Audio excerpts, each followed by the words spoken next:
the business of creativity, the business of art. Listen, y'all, as creatives, of course we love what we do, but if you want to make a living out of your craft, you gotta realize you're a business, my friend. Today I connected with the amazingly talented, incredible, world-renowned pianist, Chad Lawson, who spent 20 years as an independent artist before being signed with a label. His music has had 500 million streams globally. He's been in the top 10 US Billboard for classical music. He's the official composer for the television series Lore. His music has been used in The Walking Dead, Vampire Diaries, Viceland. I mean, this guy's all over the place. His fans rant and rave about how his music and experiences at his shows have literally changed their life. Chad's one of the most heart-centered, genuine people I've met, brilliantly talented, but here's something I didn't know about him. He knows the business of music. In this conversation, Chad opens up and unapologetically shares the business side to making your craft work for you. He shares what he did in his early days, how he got his first few opportunities, and why as artists you should be unapologetic about making money. Y'all need to get out your pen and your paper for this one, my friends. No matter how small the accolade is, no matter, wave it like it's the Willy Wonka chocolate factory entrance ticket. Really? Wave it in front of everybody. So when I speak to artists, the very first thing that I tell them, go after the money. Go after the money. So interesting. I was ready to walk away from music. I was really ready to walk away. It's not going to be an answer that's going to win me a lot of friends, to be honest. But it's, for me personally, it's just reality. It's part of the gig. It's one of those things where it's like, you have to do the work. No one's going to do it for you.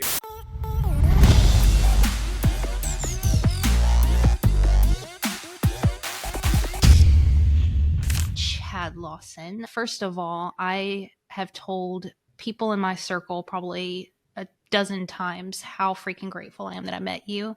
Well, I think so highly of your work. It's interesting. It's different. I've never met anyone who does what you do. But what's cool, like the frosting on top, is behind the scenes. You are such a genuine person, and it radiates through everything that you do, that you want to help people and that you love people. And you can't fake that. You can't fake it. So lucky to meet talented folks, but when you meet folks who also bring heart, spirit, and soul and really want to bring healing to this world, you're just going to have to know Heather Parody forever. So I apologize about that in advance. Thank you. Think the world of you. Thanks for being here. Thank you for having me. I really appreciate it. Yeah. So if I just want to get a little bit of background of your story. I know pieces that I've read on the internet, and I've listened to a few of your interviews. It started, from what I've heard, what I've read, from a very, very young age, that you knew that music is what you wanted to do with your life. Is that correct?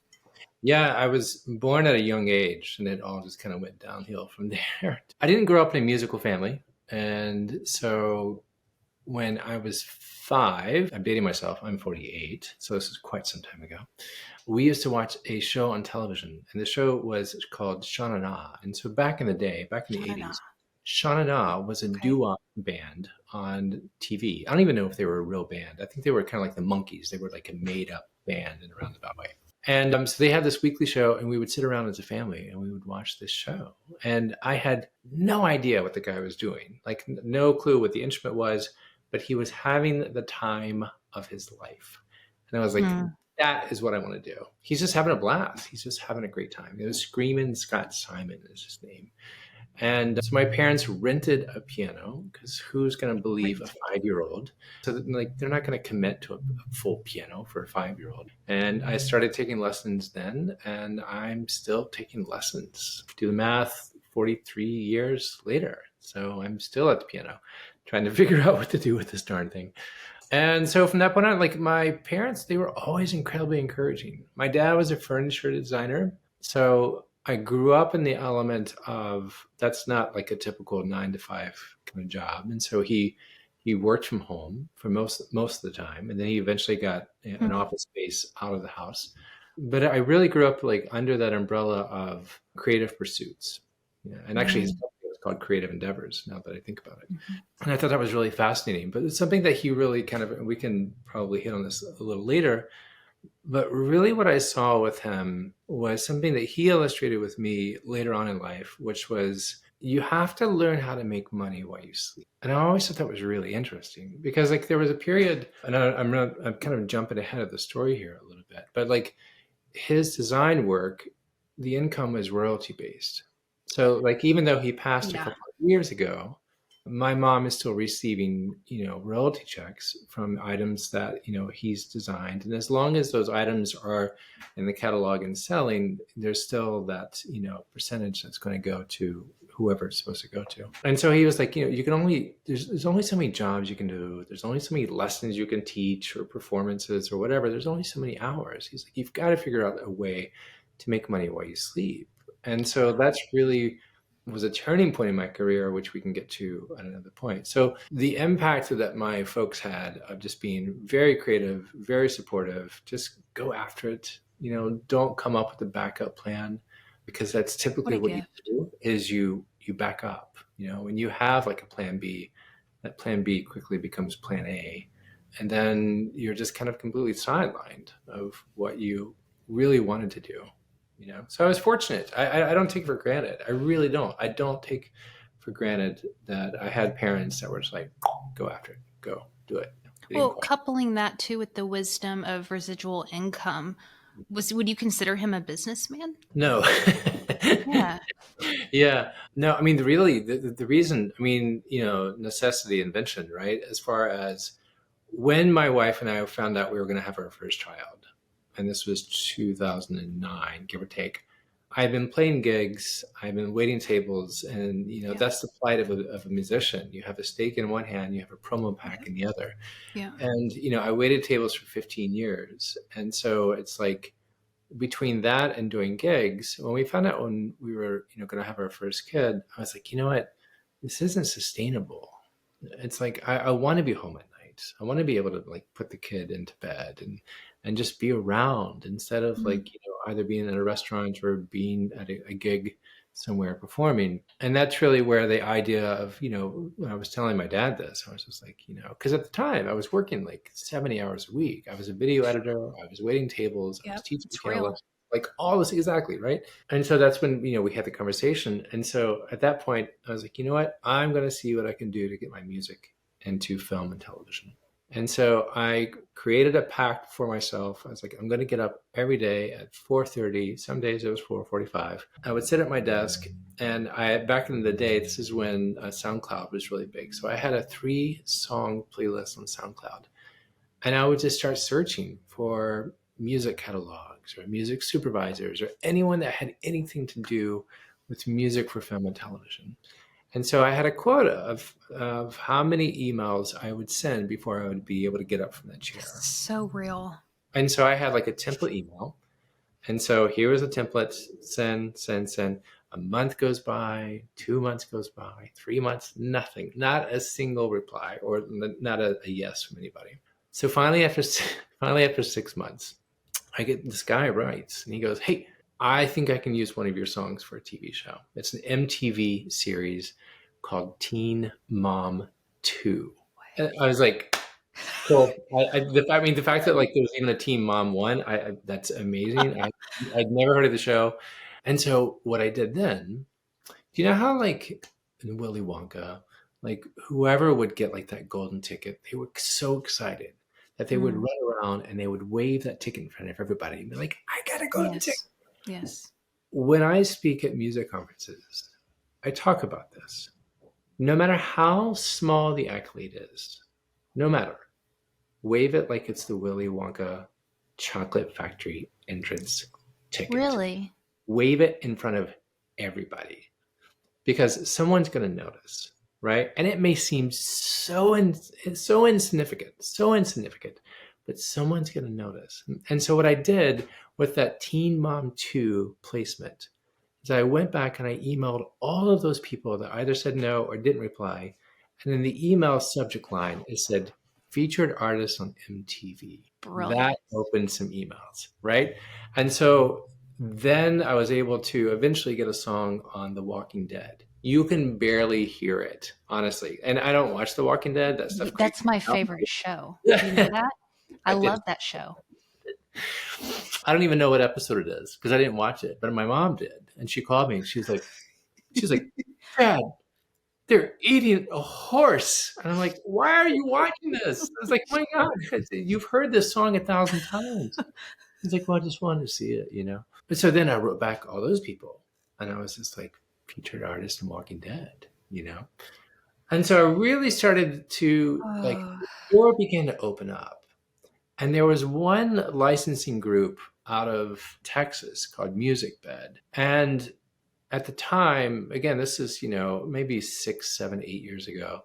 At the time, they were like really, really tops, right? They were the ones you really wanted to get in with because they were doing like these massive commercials. And so I'd sent my material to them and they were like, we're cool. We're good. Thanks. Appreciate it. Thanks so much. I was like, what the heck, And during all of this, there was a mega church in Charlotte, North Carolina, that had asked me to write some music for a video segment of theirs.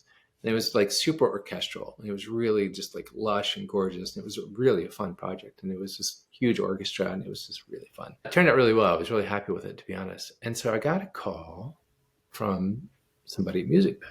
And they were like, hey, we're this licensing group out of Texas. Don't know if you've ever heard of us or not. We just saw this piece that you did for this mega church. Would you be interested in having your music here on Music Bed? And I'm sitting here and I'm like, I could take this either two ways. I can be the jerk and be like, yeah, I've submitted to you guys and you rejected me. Or I could just play dumb and go along, which I chose to do that. And that really began to change things tremendously. But here's what's interesting. And here's something that I really want to illustrate. What I was sending earlier to Music Bed was music that I thought they would want. Here we It go. wasn't necessarily Chad Lawson stuff. It wasn't something that I'm passionate about doing. I was saying, what would this group want to hear? And so I was sending them things they already had. Interesting. That people did really well, far better than what I was doing. But what they didn't have was the classical, symphonic, cinematic, orchestral material. They didn't have that. And they were like, whoa, I like this. We don't have anything like this. Let's talk. And my side, it was like, well, this is my heartstrings. This is what I do best.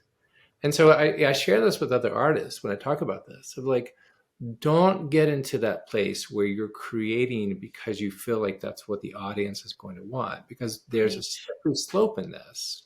Because if all of a sudden I started doing Latin pop, which I know nothing about, I love listening to it, but I know nothing about creating it.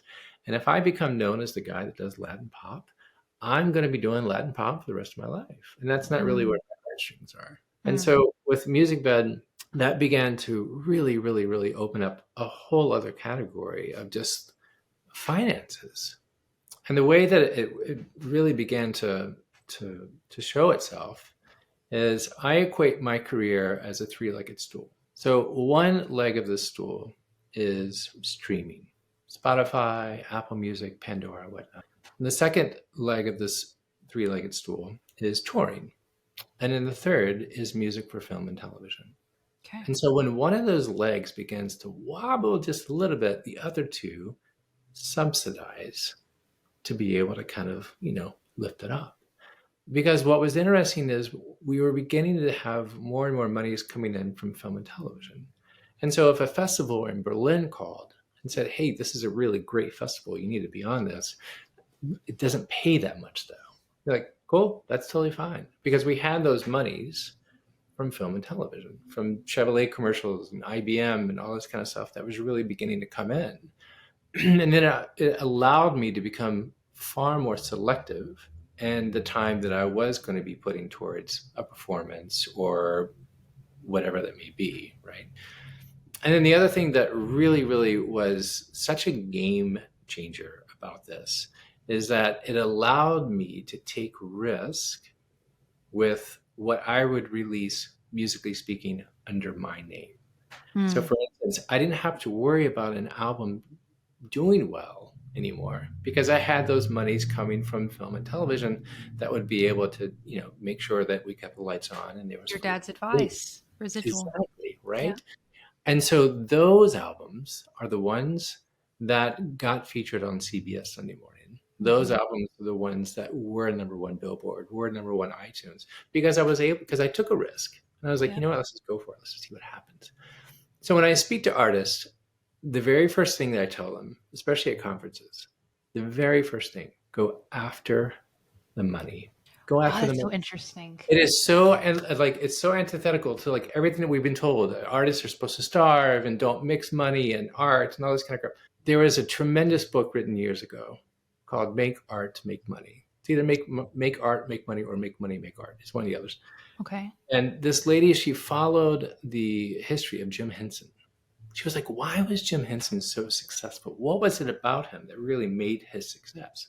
It's a brilliant book. It's highly recommended. And what she found is that Jim would take a small piece of art because it's all he had to start with. And he would sell that piece of art. And then with that money, he would make another piece of art just a little bigger because he had to do it. And then he would sell that. And then he would make another piece of art bigger. And it's a snowball effect, right? So he didn't look at money as like this thing that like allowed him to wear something nice or drive something nice. He looked at it as an avenue to be able to, a catalyst to be able to create. And that really became the case with music for film and television, is doing something that allowed me to take risk and to be creative. And that just continued that whole snowball effect. And it also allowed me to stay home. It allowed me to be home with my family. And, it's not a day goes by where there's not some form of royalty coming in. Did it take time? Yes, it took Right. quite some time. But I'm not going to be doing anything else differently with my life. So I might as well get started with it and do it now. So go after the money. I know that sounds like so bizarre, but No, it's good. And you just literally gave a master class in like 17 minutes. I was not ready for that. And this is what I love about conversation is it starts to take on its own form and identity. Cause I'm like, I'm going to talk to Chad about this, but in this direction that you just shared, I want to go down that instead because it's interesting to me. And the resistance around the business side and the art, there's a narrative, at least with the folks that are running my circle and that are, I'm attracted to and attracted to me, where there's this almost martyr piece where Mhm. it's like, but it's not about the money, Chad. It's about the people and it's about the art. It's about saving the world and it's about this. And I think, and I'm curious your perception on this. I know for me in my own inner work and stuff, that has been a shield to protect myself Mm. when really it's my own ego and my own insecurity as opposed to my own nobility and like wanting to save the world. I think it's this really noble trait. And in my own life, it's just been an invitation to heal Mm. wounds inside of myself with money and what does it mean to be successful and what does it mean to put on the subject line featured artist here and there. Isn't that bragging, Chad? Isn't it bragging to wave the golden ticket in front of everyone? Because as empathic, heart-centered folks, that's not authentic to us. You hear what I'm saying? Did you face any of that? How do you kind of combat that narrative with a lot of good-hearted folks who genuinely love people, but kind of get in their own way with the martyr story? Well, I joke that I chose the wrong career. I don't like the spotlight. I hate it, to be honest. Like being on this side of the camera makes me cringe, to I'm be true. sorry. Well, no, because like I, I don't know if you've ever read the book Five Love Languages or not. Hmm. I actually send it to a lot of my friends, even though it's faith based. There's like some tremendous business value in this book. I am not a words of affirmation person. I'm not. It's literally the last on my list. Like Really? praise and affirmations and you're amazing. Literally, that's the bottom of my list. I could care less for it, to be honest. Whereas my wife, it's actually her very first thing. And, and she's like, you have people tell you you're amazing every day. I don't get that, And I'm like, yeah, okay. I say that for a reason, though. Like the whole thing of there's a guy named Ryan Holiday who I Hmm. just adore.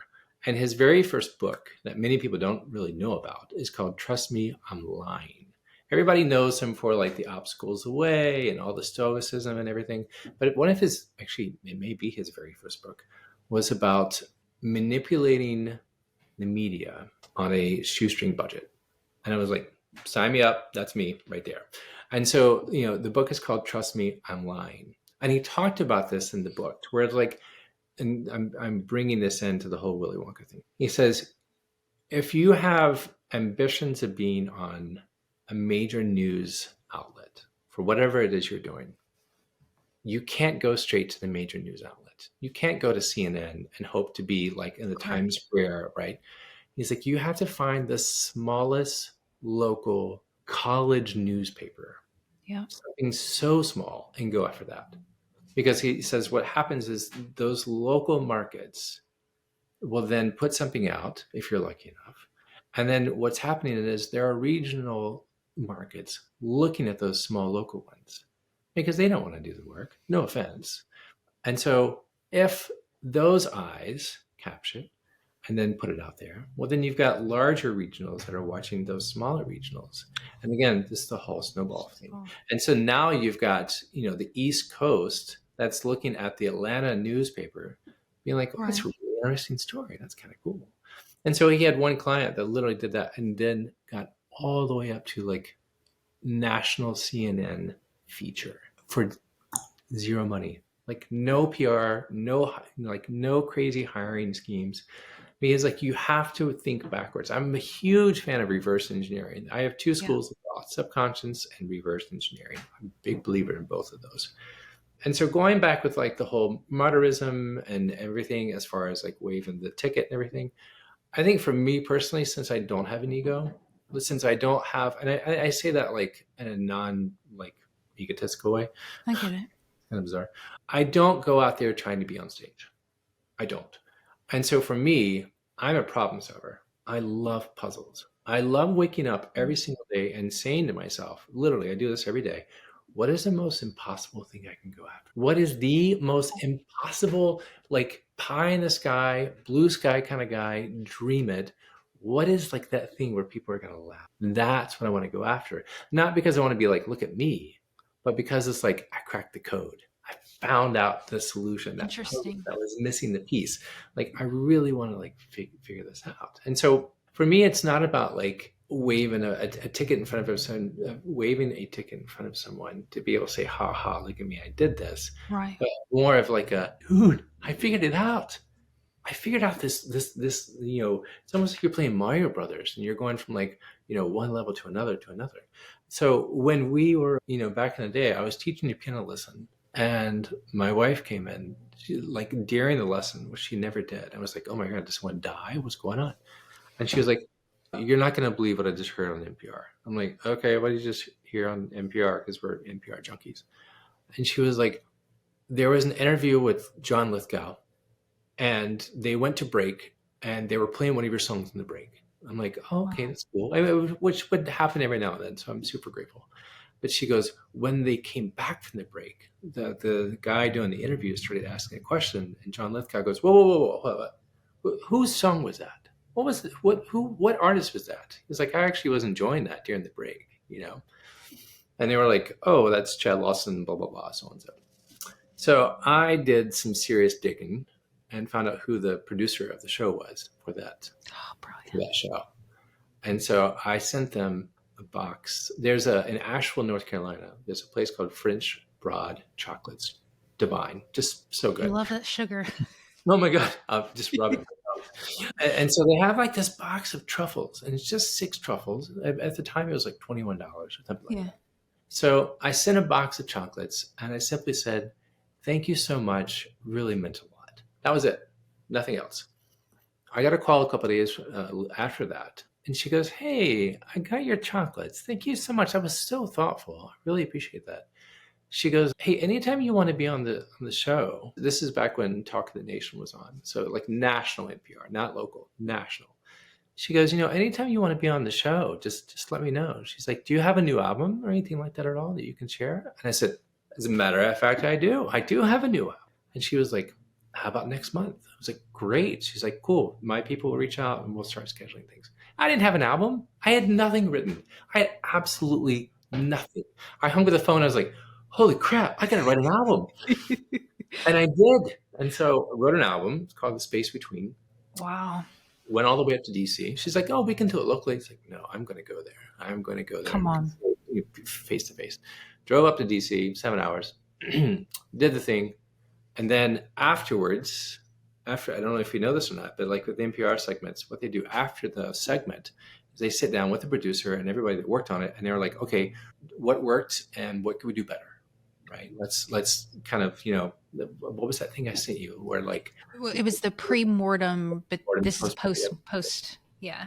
And what I did is I took the name of everybody that was at that table, and I really just took the time to interact with them and just to learn life, figure out what they liked, figure out what passions they had, figure out their birthdays, figure out like what it was that just really made who they were, right? And then one person in particular, she left and she went to a larger NPR show called All Things Considered. And so we always just kept in touch. And it was one of those things where like she was a hobbyist singer. She loved getting up and doing like open mics. And I knew that she moved to LA. And so I'd reach out and be like, hey, what open mics are you doing? She's like, you know what? These were really encouraging emails. I need these because it's making me like go out and do open mics. And so we just kept that relationship. And then she eventually called and she's like, hey, do you want to be on All Things Considered? We've got an open time slot. That's how it works. The reason why I bring all this up is going back to the whole waiting tables for 15 years element. That was the biggest education I could ever ask. I went to Berklee College of Music for 2 years. I dropped out. I'm a self-learner. I read and read and read. I love problem solving, like I said. But waiting tables was the biggest education for me musically and for my career. Because what it taught me was learning how to accommodate people's needs and connecting with people before they even realize they had it. Right? So like when waiting tables, if someone were to say, hey, can I get another beverage? I'm empty. I've missed that mark to where like I should have been on that. Right. And so like if I'm taking care of a table or back then, and I notice that someone's glass is like less than half, I'm on it. I got it. And then like, oh my gosh, thanks. I didn't even realize I need that. Now take that perspective into your everyday and the people that you interact with. And then how can you take care of their needs? How can you connect with them in a way that most people don't? Because here's what's happened with the whole NPR thing. When I sent that box of chocolates, that's when she reached out to me. She's like, no one ever does that before. No one. And so, after that, I was on a flight. And this is back in the day when like, they had the radio things on the armrests, and you'd put in your earbuds and you like try to, scroll through the radio stations. And in the magazines, they would list what the radio programs were and who, what artists they were playing for that month. And I was like, who does this? Who puts this together? Somebody, this is someone's job somewhere. So I did some digging in and actually found out who it was. I sent my pack to her, the CD and the press pack and the news and all this kind of jazz. Nothing. Didn't get anything at all. Emails, nothing. It's like, you know what? I'm going to send her a box of chocolates. That's chocolate, man. So I sent her a box of chocolates. Little 6 truffles, $20. And then also sent one to another group who I don't want to mention that I was really, really trying to get connected with. So the same day, I sent 2 boxes. And within 20 minutes of FedEx sending me a notice that they both had been delivered, I had phone calls from both of them. The lady at Delta Airlines, she was like, yeah, your music's fine. You're going to be on Delta for the next 6 months. You're covered. You're good. My God, these chocolates are amazing. Tell me about these chocolates. And I was like, well, they're from like my local home area. Just wanted to send something from my backyard to you. And she's like, you know what? We're going to put you on Delta for the next year. Because these chocolates are amazing, right? I'm like, seriously? Is this all it is? This is like chocolates? Is this all I need to do? And then I was like, you know what? One morning I woke up and I was like, okay, we've done NPR. What's bigger than NPR? Sunday morning. As an indie artist, how can I get on CBS Sunday morning? Same. I sent the packet, no response. Sent a box of chocolates. Not chocolate. I got a call. It's just like, hey man, just want to say thanks. And I was like, yeah, absolutely. And he goes, I don't have anything at the moment, but stay in touch, whatever, it's fine. I was like, great, yeah, sure, absolutely. So at this time, I was no longer living in New York. I used to, and I would randomly send him an email. And I would say, hey, I'm going to be, in New York tomorrow. Can I buy you lunch? And he would say, no. He's like, I can't, this and that. Well, one day he was like, yeah, let's get coffee tomorrow. I had no plans to be in New York. I was on the next flight up. to go to New York just to sit with them and be like, let's have lunch. And here's something that I've really learned with when you're doing this. You're doing two things. You're connecting with people that, yes, they're decision makers, but they're always treated like decision makers. Mm. And that makes me sad. I'm actually about to cry right now. They're not treated as like just someone that someone just wants to connect with, sit with, have lunch with, It's send a so box true. to, right? And he even said this. He goes, you know, I'm on the phone every day with everyone from Lady Gaga to whoever. And he goes, the biggest thing that I get asked is, what can you do for me? He's like, you turn it around. He's like, what you did was you gave something to me. Whereas I'm usually the one that's doing the giving. And I thought that was really, really interesting. It's like, how often are we reaching out to someone that is going to be able to like propel us in whatever field that we Yeah. are in? And how often is it a, what can you do for me? But if we were to turn that narrative around, and if we were to make it a, hey, you know, what can I do for you? Or not even ask, but just sending something so simple as a box of chocolates. And what I've done is I've begun to, every single time I'm with somebody, I make sure we never talk about work. It's never shop. It's How about, come? it's about where, because that's all they hear. It's Mm. all they hear. It's about where, it's like, tell me about your family. Where did you grow up? And then I find out, I weave it in there. I figure out their birthday. I have an Excel spreadsheet of birth dates. And if What? you can get their kids' birthdays, even better, because then you send your kids a birthday card. The fact that you're thinking about someone else's kid, dude, that goes so long. The producer for CBS Sunday Morning, my wife is a baker, and so every year for his birthday, we send him homemade chocolate chip cookies in a mason jar for his birthday. So once a month, we have about, I have the biggest sweet tooth on the East Coast. So once a month, my wife gets together and she makes this giant bowl of raw cookie dough of Oh chocolate chip. man. And we send out about 10 mason jars a month of just chocolate chip cookies. Because like, and it's like 10. And sometimes it's like, well, who else can we send it to? I don't know. You better think of somebody, right? It's like that constant sowing into, giving into, building the relationship and just connecting with people. And it's just, I can't express how important that is. I really can't. Because then you just build those relationships. And I don't ask, I don't, the guy from CBS Sunday Morning, the producer, the person from NPR, like those are things that I'm going to go back and say, can I get on the show? Can I do that? Because I don't need to anymore. But now I've got like this whole relationship with these people that are just beautiful people, and we'll just Right. sit with for hours and just connect and talk with. Right. And you know, it's yeah, I don't know exactly where to go to from there, but I think one of the most important things I think I would illustrate is just really taking the time just to learn who people are instead of just like what they do. I think there's a Mm. really big reason that's been super helpful for us, my wife and I. Yeah. And back to the not wanting to come across this and that, our energy is so, you can't fake it. People pick up on it. And so just having the right intention, if you're worried about, I don't want to come across as this and that, the fact you're even questioning that, shows a sincerity there. So I don't need to be afraid to be proactive. And speaking like proactive, one thing that I respect about you and I've picked up subtly through little interactions we've had, it seems as though you're very conscious of your energy and your bandwidth and what you can take on and what you can't, and very intentional with that. And I'm curious, when you are an artist and you need to connect and tap out a little bit, keeping space for that. And then also what you just mentioned is time. I'm going to jump on a plane. I'll go meet with you. I'll go sit with you and listen to about your kids. I'm going to bake some cookies and set out the mason jars, the spreadsheets. That is such a craft and a whole other hustle. It's a full-time job, and it can be more than that if you allow it to be.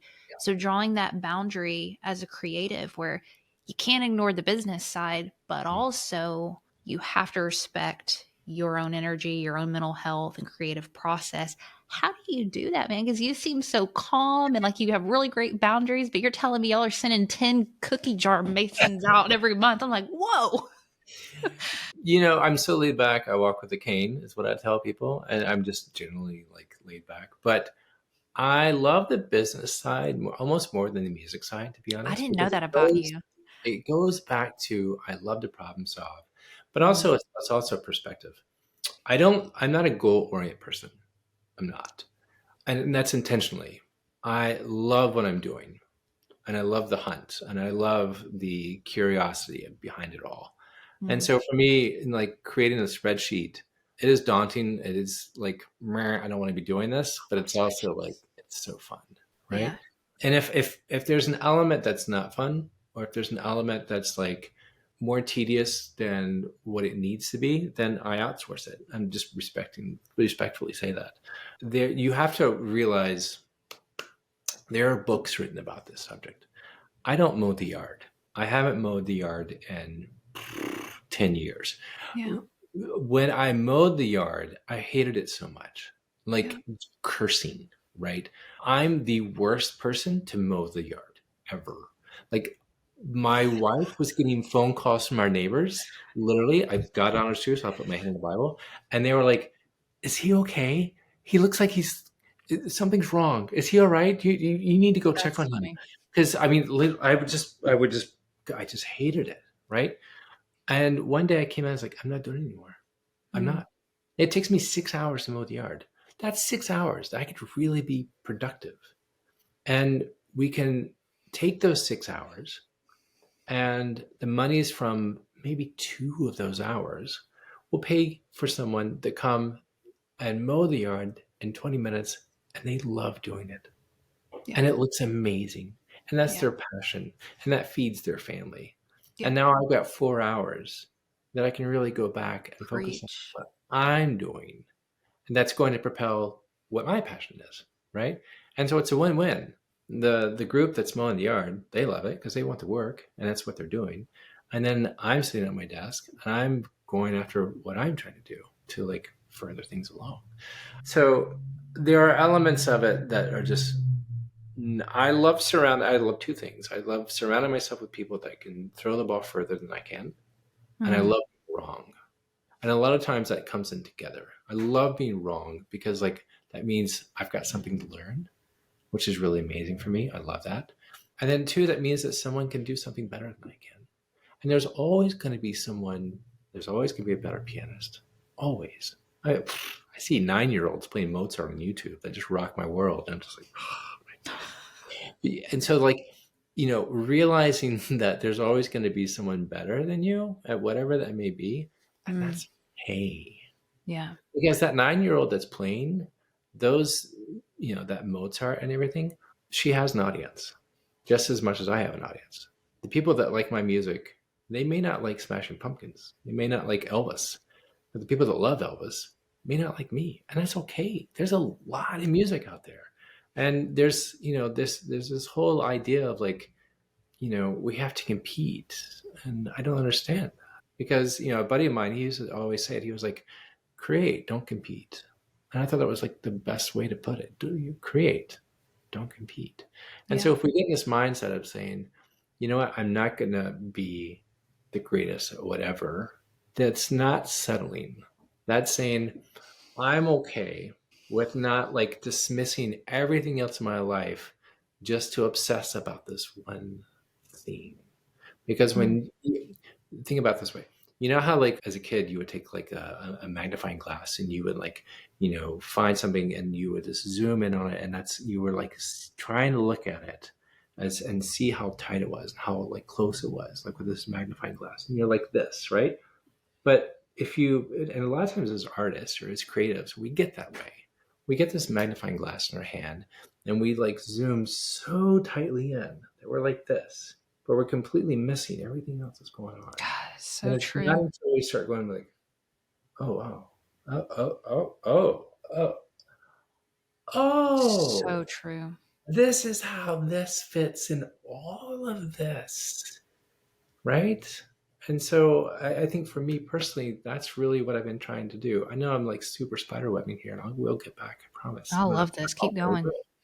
But a lot of times, what I have found for me personally is like when we try to do all of it, we're like this, right? But if we're able to step back and if we're able to say, I see the bigger picture of this, of like how there are so many elements that are much bigger than what I am, much bigger than what I am. I have the most rock star, unbelievable creative assistant. Her name is Kate, and she's been with me for 6 years. And I cannot imagine like not having her just to be able to do the things that I can't do.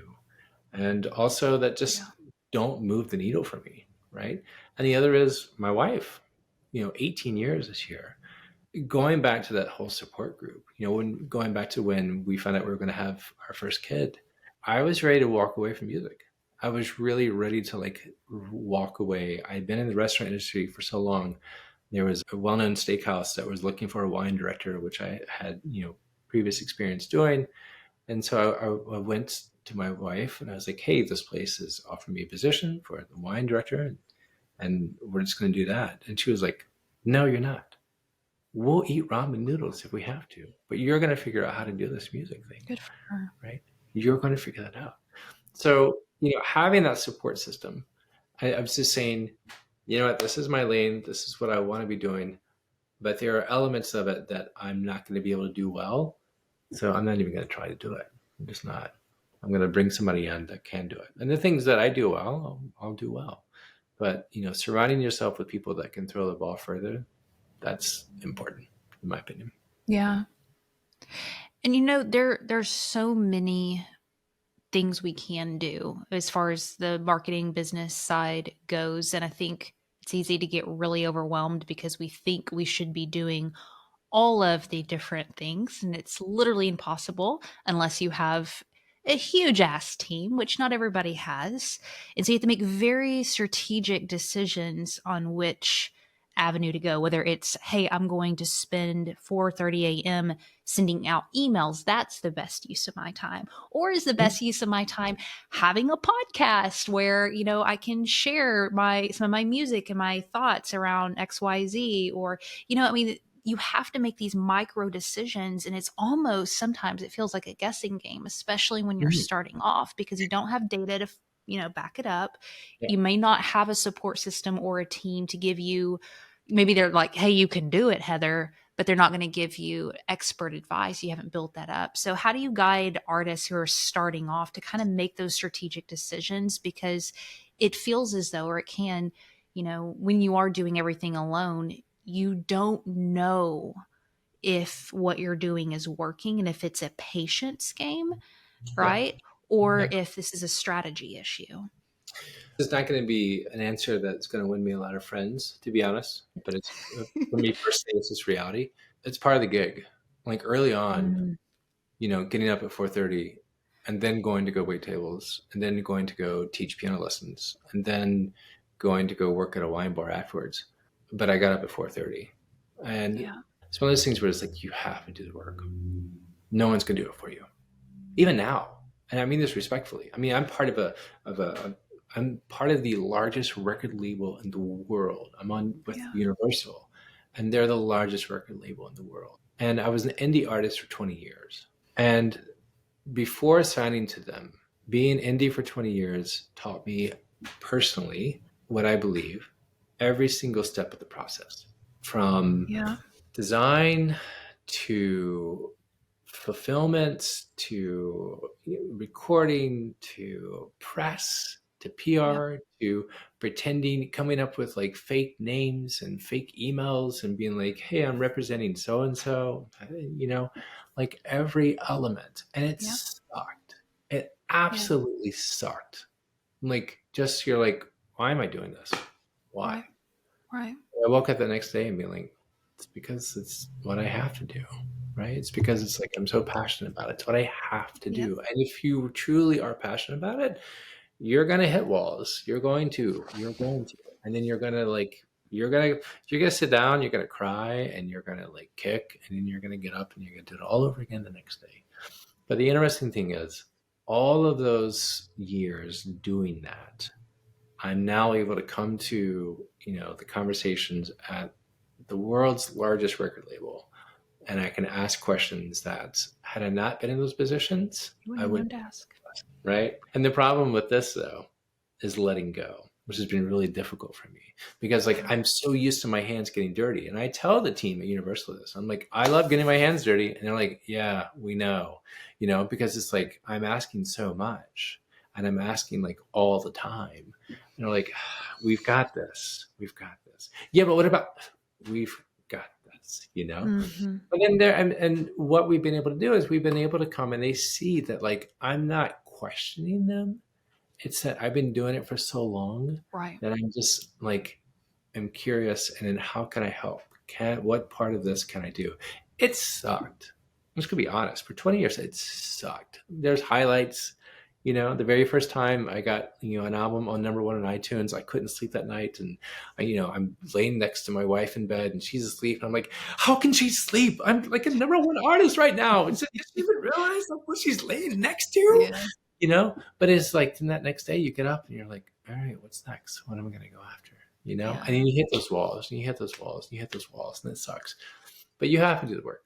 You have to do the work. No one's going to do it for you. Even now, no one is going to like do what you want them to because it's not them. It's you. And so if you want the ball to move forward, you got to get dirty. You just got to get out there and you got to pick up the ball and you got to run and you're going to get tackled and you're going to get, yelled at and you're going to get mud in your face and you're going to get all these things and you're still going to get up every day and you're going to go after it because if that's where you're passionate, that's what you're passionate. I can't imagine doing anything different. If I were to do anything else, I probably would be a psychologist, to be honest. And I had someone tell me that. They were like, yeah, but you are a psychologist. Yeah. Like your music, like what it does for people, it's like therapy for them. It's like Totally. But I think for any creative, you have to do the work. No one's gonna do it for you. Do the work. Come on. So it sucks, but it is for a reason, right? It is for a reason. And I tell you what, if you are a creative right now, that you are not in that place where you have kids, you're not in that place where you are like in a committed relationship to where it's like you have those responsibilities. And I'm grateful for my responsibilities in that area. But at the time, like all of this was going on, I was single. And so I would be up all night and then I would get up in the morning, right? And so like if you are in that place, I'll never forget Billy Joel's music director. When I was at Berkeley, he came and did a master class and he goes, practice now, practice as much as you can every single moment. Because when you get out of this building, when you leave college, you will not have nearly the amount of time to practice like you think you will. And I was like, yeah, okay, whatever. He was right. He was absolutely right. And so for like every creator right now, that's like in that space of like, you have the ability to like, just burn the midnight oil. Yeah. Watch everything that you can on TED Talk, watch every YouTube video, watch things, listen to music that you aren't even pursuing, right? Just get ideas, read books that you would never read. I love historical fiction. I also love like, kind of, nonfiction business kind of books. Read fiction, read something different, like pick up something that is not what you typically are going to be going after, just to get a different perspective of things. But for right now, you got to do the work. Yeah. Sorry. It's tempting and easy sometimes to look at folks who are further down the road and just be like, well, must be nice for Chad Lawson. Must be nice to have this many streams and this many people listening to his show and getting to travel and whatever. But I don't know who said that. It's a quote that says impossible has a skill set. And I love that because it's easy to just think that everything is, just talent alone or just luck alone without realizing the effort, 20 years, right? And this journey that you generously shared with us today, it's the real stuff that people don't like to talk about, but it is required. So again, back to, do you really love this? Is this the battle you really want to fight? Somebody told me yesterday, choose your hard. Anything worth pursuing is going to be hard. Is this the journey, you want to go down? I know we're a little bit over time. I'm going to wrap it up here. I'm curious. I really resonate with what you said in the morning. Like, what is something impossible? I'm paraphrasing that you can What's the most impossible do today. thing you can do? Yeah. So unapologetically, I'm ambitious. I even have written here on my wall, like I just made a list of like impossible things for this one thing I'm working on, of like, if this could be awesome, it's literally said, if this could be awesome, what would that look like? And I wrote down all this stuff that is just like off the wall. And I'm trying to practice that. I was just talking to someone a minute ago about kind of stretching your imagination and being able to think outside of, all the pathways that you've built for yourself. And it's a cool thing. Also, figuring out how to ground that in gratitude for today and what's enough. What is enough? And it's been interesting navigating that, because I never want to get rid of my ambition, because I think God gave that to me for a reason, and it's going to drive me forward and help people. And also, there's a invitation there to also learn how to be really grateful for where you're at and grounded. And because I think folks like me and you are always going to be reaching for more, So how do we keep that a game versus something that tortures us? I was working with this artist quite some time ago, and he was a really well-known producer. He's worked with Madonna and Bowie and all this kind of stuff. And I was telling him all of these, ambitions that I had. And he finally stopped me. He was like, Chad, what's the rush? You're going to get there. It may take 2 years. It may take 5. It may take 10. But he's like, what you're doing right now, are you going to be doing anything else in your life that you really want to be doing? It's like, no, not at all. He's like, what's the rush? Just be patient. Things are going to happen. Believe that they're going to happen. And then just figure out ways to allow those things to happen. And this is probably, I know we've gone on for so long, and I'm so sorry, but this is like one last thing I really want to leave. A couple of years ago, I found out, and this could be completely false, but I was reading this article about how Amazon, when they were going to create a new product, that their idea in creating a new product was not to like begin to design the layout, to begin to fabricate everything. What they decided to do was first build the press release of whatever the item is. And they're like, let's write the press release. Let's be very clear what this item does. And then we'll work backwards in how to build whatever this item is. Because a lot of times what we want to do is just like, well, we don't really have a game plan, but we're just going to do it. I'm just going to make music. And then I'm going to tour. And then I'm going to do this. And I'm going to do this. But it's not until like we actually start saying, you know what, let's create the purpose. Let's create the end result of what we're hoping to do. And then let's work backwards. And how do we get to that end result? Right? Because a lot of times, like what we're trying to do is like, we're trying to put on our shoes and we're trying to go for a run. And then we realize we don't have pants on right now. We're like, oh, okay, that's not going to work. Right. But if we set it out and we're like, hey, I really want to go run today. I'm going to run 5 miles. You're a runner. You understand this. Yes. And so you have those things in place that you're going to need for that run, rather than just like hopping out of bed and just putting on the very first thing you have and then going for a run. Well, our career has to be like the same, right? Yes, it's a passion, but it's also a career. It's actually what's going to put food on your table and provide for your family. And unless we have this end result of what we're wanting it to be, we're just kind of getting up in the morning and running without a purpose. And that just doesn't make sense. So, 2 things that are really, really stressed is subconscious thinking. Get sleep. Allow your mind to really, really chew through things at night when you're not messing with it. Get out of the way. And the second thing is to create this parameter that you can work backwards in and say, okay, I'm going to reverse engineer this. How do I build it? Freaking masterclass, y'all. Y'all take that in? Did you take it in? Did you take notes? So much good tactical advice. Thank you for your generosity, not only with your time, but like I said, you don't have to share the gritty side to stuff, the non-glamorous side, that what it takes to actually build what you've built. But this is going to help so many people because, again, back to impossible has a skill set. This is stuff that we can learn, we can improve, we can get better over time. It's just like you said, you have to be willing to do the work. Where would you like to direct our listeners to? I mean, the simplest place would be my website, just chadlawson.com. That would be the simplest place. Yeah. Perfect. That'll be linked in the show notes. I'll also throw in your incredible podcast, which I've been binging through. It's incredible. And your Instagram. So all that be linked in the show notes. Very last question, Chad Lawson, what is something that you right now in this season of your life are deeply questioning that you don't know the answer to? And it could be something very small or it can be something really deep. I don't care. What is just something that's been on your mind lately that you're like, This is a heavy one. When I get asked these questions, I have to go with the very first thing that comes to mind, to be honest. Yes.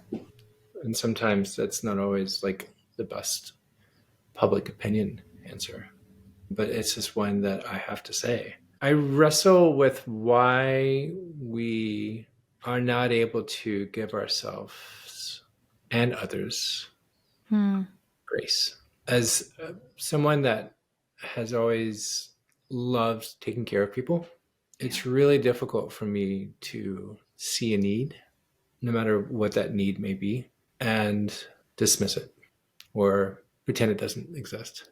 And I think right now there's a lot of need in people. I hear it every day with emails from the podcast. Everything from, particularly lately, lots of emails about suicide to sexual abuse to loneliness. And I don't think there's an answer for it, but I think it has to start with us trying to figure out how to begin conversations with others, just one-on-one, and not like a, how are you? But on a scale from 1 to 10, how was your day? Like a question that's going to get a response that then further that engagement. And I think the question that I'm wrestling with is, why are we not asking that more to each other and having that grace for what someone else is dealing with, be it on an international level with just all the chaos that's going on in the world, to the crappy day that your kids may have had at school. Right. So it's a heavy one. Sorry, it's where my heart is right now, though. Oh, please don't apologize. I'm with you. Somebody asked me yesterday, like, what's your favorite color? And I said, for some reason, purple popped in my head, even though it's not, but just intuitively right now it's purple because it's what's real for you in the moment. And then that's why I'm so in awe of the creative space, because sometimes when you don't have answers to things like what you just presented, it's interesting how music and photos and a television show that has nothing to do with nothing can like seep into like these weird places in your heart and soul and like heal things that words, logic, reasoning can't, because it's such a spiritual issue that's kind of met with a spiritual answer. That makes sense. Yeah. So that being said, try to find one person to give grace to today. And if you can't find one person to give grace to, then let that person be yourself. And hopefully we'll start going from there. I like this. You're the best. Thank you so much for your time and your patience and all the tech issues and stuff. This was more than I could have asked for. Incredible conversation, Chad. Thank you very much.